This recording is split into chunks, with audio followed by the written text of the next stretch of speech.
Well, I have some good news to share.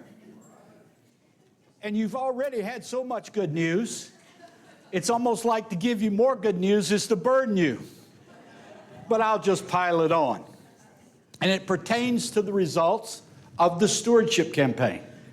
Because, you know, people can say and look and act like they're happy and committed to the church and devoted to the aim of the congregation, but it really takes when they show up with their money, right? And say, I'm going to give you X number of dollars because I really believe in this. Well, you might remember that we communicated to you an aspirational budget, which the board then approved. And the aspirational budget is composed of everything people said they really wanted in the congregation, that they wanted for the future. And secretly, people like me go off to the side and talk with people and say, but they're never really going to make it. But don't tell anybody that. Well, the results are in. Thus far, we have raised $446,000. Those people who have actually pledged up until this point, and that represents a 23% increase vis-a-vis last year.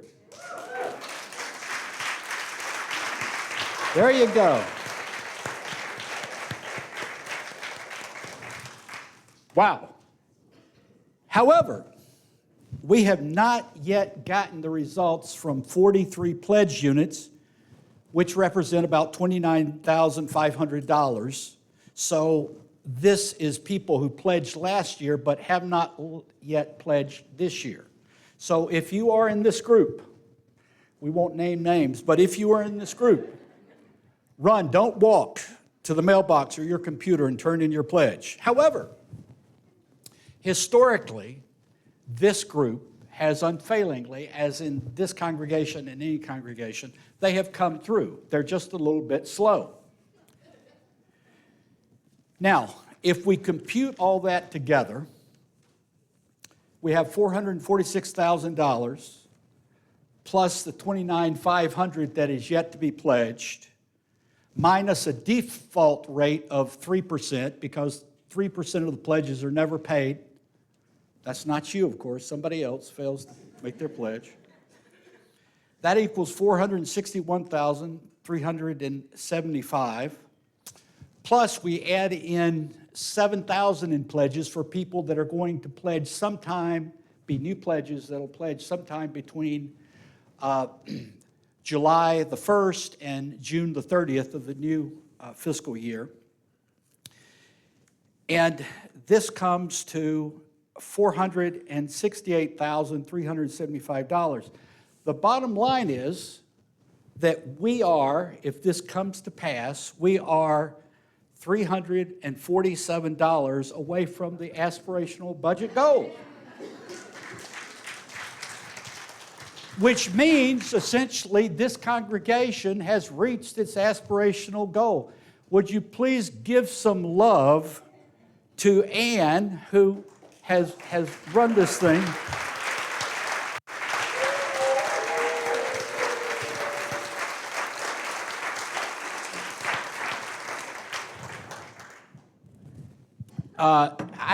If you build a new sanctuary or something, would you name it after her? Because of what she has done. Now, not only, let's put this in context, okay? Not only did you go out and find a wonderful minister to come here and be your settled minister, not only did you vote 100% yes to call that minister, I'll get back to that in a minute, but you now have basically met your aspirational goal financially, which means you are truly committed because that reveals it. But hold on a minute.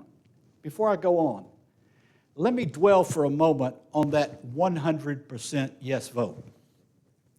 Now, I know congregations very well, And let me tell you, it would usually, under normal circumstances, to get 100% vote from a group of Unitarians to the question, is water wet? Or does the sun actually rise in the morning? Or is darkness actually dark? So something is happening here. It's like a confluence of forces that I partially understand and I partially don't understand. I don't know, but you've got the magic. You've got something going on within you and amid you. You are in really good shape. Now let me put where you are in context, in a larger context. I attended last week a meeting of Unitarian Universalist Interim Ministers. There were about 75 ministers there from all over the country. The prospective new president of the UUA, Reverend Dr. Sophia Benacourt, spoke to the group, and I'm sure she will be a fabulous new president. Bill Sinkford, a past Unitarian Universalist Association president, spoke as well. Bill is currently the interim minister at the All Souls Unitarian Church in Washington, D.C. Their talks were very interesting and inspiring, but it was very informative and very interesting to hear so many of my colleagues, dozens upon dozens of my colleagues, talk about what they had experienced. So I got a view of things that are going on all over the country. Also, during the last week or so, I've been in the process of interviewing with 7 congregations about whether I would go there as their interim minister or not, and that's up and down the eastern seaboard. And so all of these experiences have given me a window, if you will, onto what is happening in our religious movement. And I'd like to share some thoughts with you. Perhaps you see echoes of what you have experienced here and things that are going on, and then just compare yourself with what's happening elsewhere. One thing that impressed me greatly is that the election of 2016 profoundly shocked Unitarian Universalists in this country. And many, many Unitarian Universalists woke up the next morning after that election and said to themselves, what kind of country are we living in? And it was a gut punch. It was a belief, there was a belief that people with values like ours, although not perfectly aligned with our way of thinking, were approximately aligned with our thinking, were in power and would persist in power. But this assumption was shattered, and it has had tremendous reverberations and effects that rolled through the years, even to now. The second was that COVID, as it was here, was a great disruptor of the lives of congregations. There are some congregations who had severely disrupted ministries because of that, with ministers leaving. There were congregations that ran out of financial resources to be able to make it through. There are many congregations that will very quickly say we are still recovering from the isolation that occurred during COVID. We're trying to find ways to get back together, to unite as a community, to get a feeling that we are part of something larger, like we felt in the old days, so to speak. The other thing that impressed me was that the rise of the white supremacy movement in the form of MAGA and in other forms has left many UUs feeling tremendously vulnerable and threatened. And that has an impact in many, many ways. Another thing that came up again and again is the war on marginalized groups, like the trans community, is profoundly frightening to many Unitarian Universalists. Profoundly frightening, because they feel that there are politicians who literally are trying to make hay out of turning them into an enemy of the state. And it is profoundly upsetting. And it is profoundly upsetting to a lot of UU clergy to see Christian churches that supposedly put Jesus in a prominent place, being places where marginalized groups are criticized. If anybody would read the New Testament, they would understand that it was the marginalized groups that Jesus most identified with. And so what's happened is it's tragic what's happened to the Christian churches in this country in regard to that. Let me give you an example. In Birmingham, Alabama, now I was an interim minister there for 2 years, and I worked hard to get a great young female minister to come in there, a graduate of Harvard. I feel like I'm filling all the UU churches in the Southeast with Ivy League schools. I've got the latest one was from Yale, and the two previous ones were from Harvard. But she came down there, and she has been a force of nature. Birmingham, Alabama is not the most liberal place in the world, okay? And she has stood up for trans rights, and she stood up for Black Lives Matter, and on and on and on. And she's been very public about that. And the embrace of of really any marginalized group has been embraced by her. The LGBTQ plus community is certainly one of the groups that they affirm and lift up. And they recently had, very recently, they had an activity at their church that honored this part of the community. And as a result, someone put on YouTube threatening comments about Reverend Julie, the minister there, and the church itself on YouTube. And the video was a direct response to the things that church had been doing. And so now this church today, when they meet today, there's going to be police there. And there are police, they have about 7 acres of land, so they're worried about looking all over the land, making sure people aren't lingering in the woods somewhere to come out and attack them. It is a frightening thing for them. It's a serious thing. The other thing that sort of touches with this and also is somewhat different is the ferocity of the culture wars that are going on in this country. The ferocity of the culture wars that go way back, people like fanatics like Rush Limbaugh, now dead, and others, talk show hosts that have fomented the culture wars, in Fox News, which is the devil itself in terms of fomenting these cultural wars. It frightens Unitarian Universalists.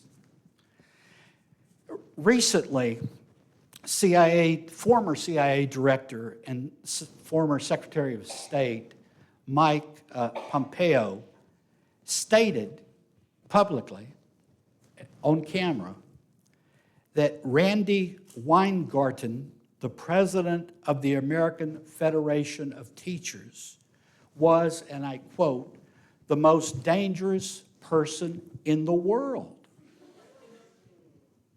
Now, there's some people that believe that. We laugh at that. We think that is a sure sign of ignorance, but there's people that believe that, and there's people that look up to Pompeo and say, okay, former CIA director, former Secretary of State, they think they know what they're saying. It's true. So this frightens Unitarian Universalists and the leaders. There's a lot of teachers in Unitarian Universalist associations. Teachers are the bedrock of our society. There's no more important group in America than teachers. My oldest daughter is aspiring to be a teacher. I love teachers. They're the bedrock of our society, and yet here you have somebody like this attacking teachers. So So another issue that is permeating UU congregations has to do with how to effectively respond to generational changes. The people who built Unitarian Universalist communities and churches and congregations in the 50s and 60s and 70s are of a different type of person. They have a different background than young adults in their 20s and 30s coming into our congregations. What is the formula that works? Many people in their 20s and 30s have an almost automatic suspicion about institutions.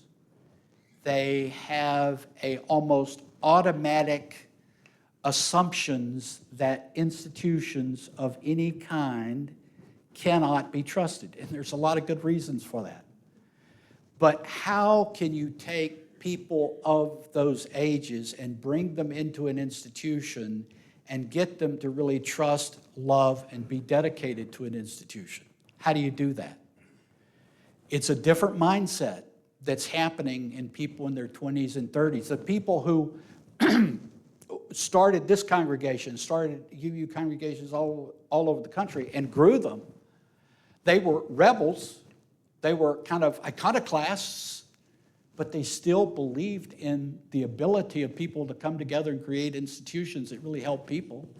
So, but you've got a different mindset, and there's many other nuances. How do you get that group to come into our congregations? Because if we don't, we're going to die as a religious movement, and that's just a reality.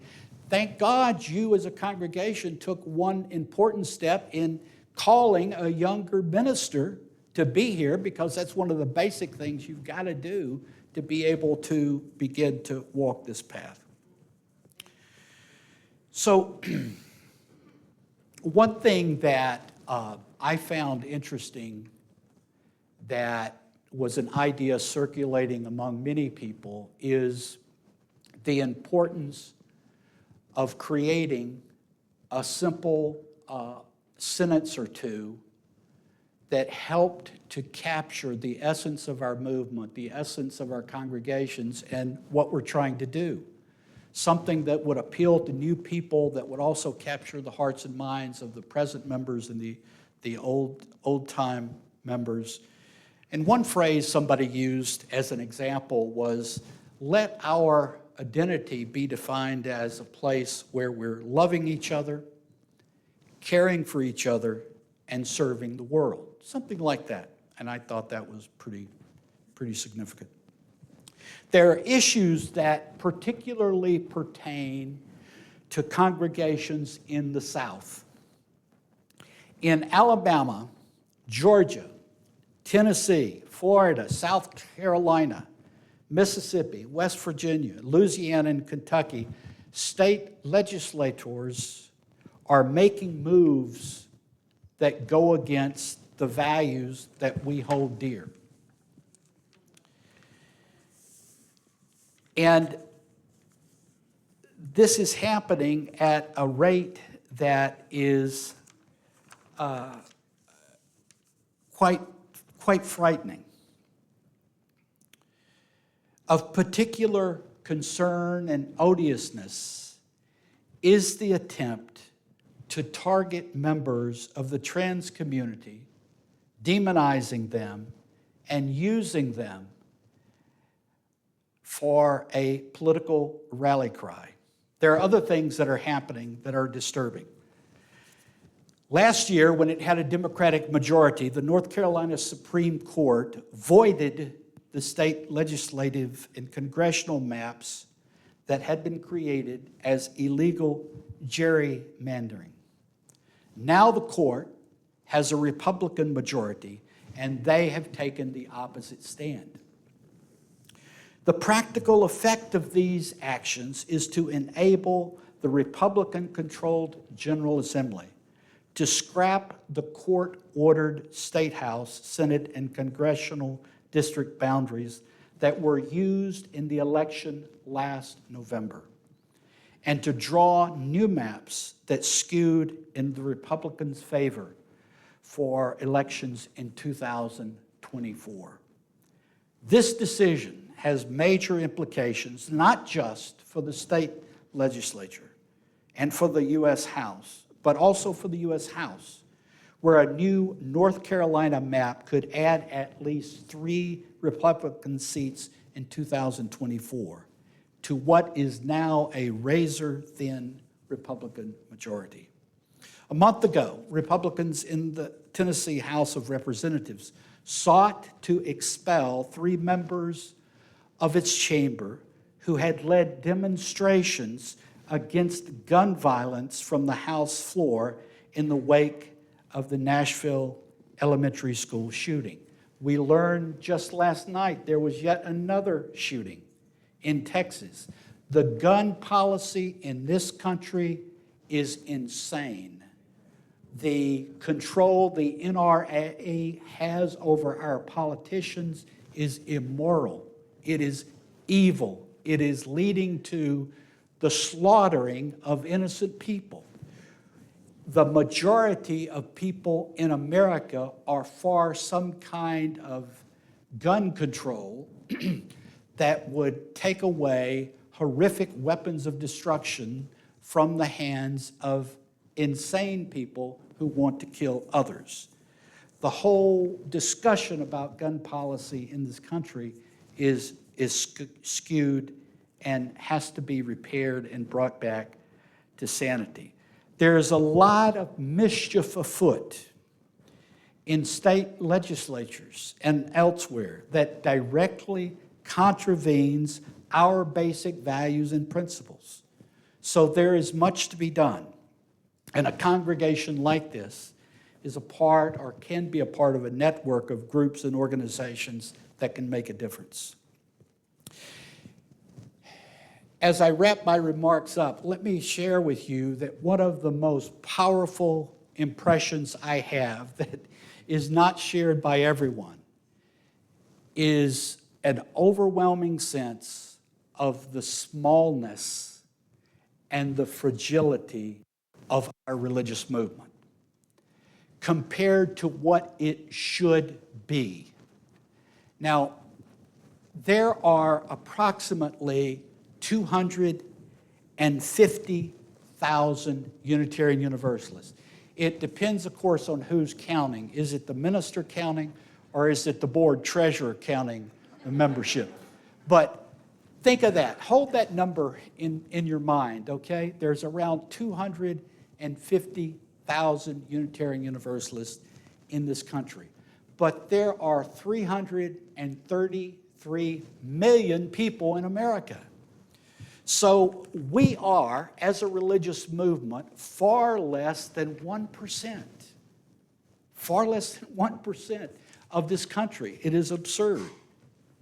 No one can tell me that we should not be, as a religious movement, at least 2% of the population of America. I think in my wilder moments, I would say that 15 to 20% of all Americans, if they really understood us, would feel some degree of affinity with us. But I'm just being really conservative here in my estimate. 2% of the population is about 7 million people. We are 250,000. It is a modest ambition to be 7 million. We need to be bigger, not just in individual congregations, but in the number of our congregations. We need to reach people who identify with our values and principles. And there are far, far more people like that in America than I think we are cognizant of. There are people out there who would identify with us and our values and principles who do not know that we exist. And you can go all over America, and every one of 80% of our churches are out in the woods. Now, somebody cut the trees between here and the road, but if you go, I've been to I've been to dozens of UU churches. They're off a road. They're in some obscure place. They have 7 acres of land, and they made the church, put the church at the back end of that 7 acres, so you really couldn't see. You've got to fight. It's a miracle people are able to know we're here. So we have to overcome decades of thinking to come to a new way of thinking. In the 50s and 60s and 70s, people came to a Unitarian Universalist church because at their workplace or in the public square, they heard things that they were offended by because they were liberal and progressive. So they came to a Unitarian Universalist church and they thought, oh my God, I hope nobody finds out I'm here. Because it's such a radical place. It'd be a scandal if somebody found out. We've got to change that thinking. Finally, let me say, the bottom line is you are in really good shape, and you have proven, especially through your stewardship campaign, that you are ready to rumble. You're ready to go into your future with a full heart and a ready mind. You have a chance to really make a difference in Winston-Salem, in this town. You do.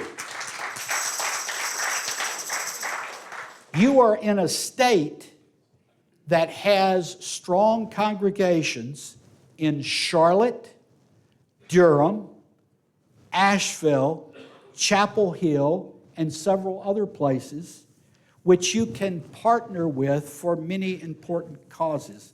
There are a lot of possibilities, there's a lot of potential, and it's all in your hands.